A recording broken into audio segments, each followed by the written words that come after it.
그럼 사람이 행복하게만 하면 어떻게 되는지 아십니까? 주님을 떠납니다. 교만해지거든요. 자기가 잘해서 잘 된 줄 알아요.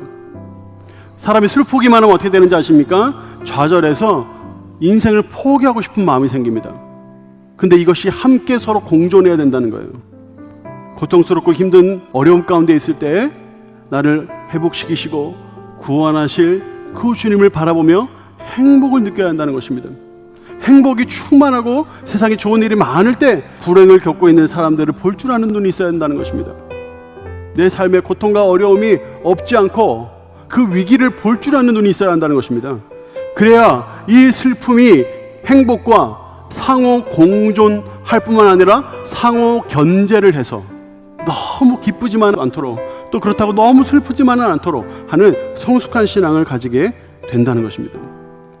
그래서 예레미야가 이런 고백을 할 수 있었던 거예요. 예레미야는 그 누구보다 슬픔 가운데 있었고 고통 가운데 있어서 아픔 가운데 있어서 그 누구도 위로할 수 없는 사람이지만, 그 예레미야가 그럼에도 불구하고 감사하는 소리에 대해 말하고 즐거운 소리에 대해 말할 수 있었던 것은 그가 바로 이 슬픔과 행복을 공존하고 상호 견제하게 만들 줄 아는 그런 성숙한 신앙인이었기 때문입니다. 그래서 오늘 본문 19절 말씀이 가능한 거예요. 고통스럽고 어려운 상황이지만 감사하는 소리가 그들에게 나올 것이다. 즐거워하는 소리가 그들에게 있을 것이다. 왜냐? 하나님이 번성하게 해주실 것이고 하나님이 존귀하게 해주실 것이기 때문이로다.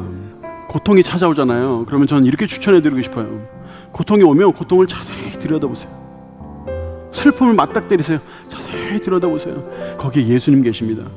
그 슬픔 속에 예수님 계세요. 우리의 질고와 우리의 슬픔과 우리의 고통을 지고 십자가에 달려 죽으셨는데, 그러니까 그 슬픔을 자세히 보면 주님 계세요. 주님 나를 위해서 십자가 달리는 모습이 보여요. 아, 내가 혼자가 아니구나. 우리 주님이 나의 슬픔을 지고 십자가에서 죽으셨구나. 여러분, 그러면 이 슬픔과 기쁨이, 고통과 행복이 공존하게 됩니다. 두 번째, 고통 속에서도 하나님이 신실하시다. 하나님 날 지금도 믿음직스럽게 지켜주고 계시다. 이 사실을 놓치지 말아야 합니다. 그리고 세 번째, 행복과 슬픔의 균형을 잡을 줄 아는 성숙함이 있어야 됩니다. 내가 행복할 때, 그때도 십자가를 떠올릴 줄 알아야 돼요. 나의 이 행복을 위하여 십자가에 죽으신 주님을, 나 때문에 죽으신 주님을 생각할 줄 알아야 돼요. 또 나는 행복하지만 불행한 사람들 우리 주변에 있다고요. 그런 사람들을 보고 안타까워하고 가슴 아파하는 그런 마음이 우리에게 필요해요. 이 슬프고 힘든 이 시간을 지나면서 나를 연단하시고 나를 회복시키시고 나를 구원하시고 결국에는 우리를 천국으로, 부활로, 소망으로 이끄실 그 주님 바라보면서 기뻐할 줄 아는, 행복해야 할 줄 아는 그런 믿음이 우리에게 필요합니다.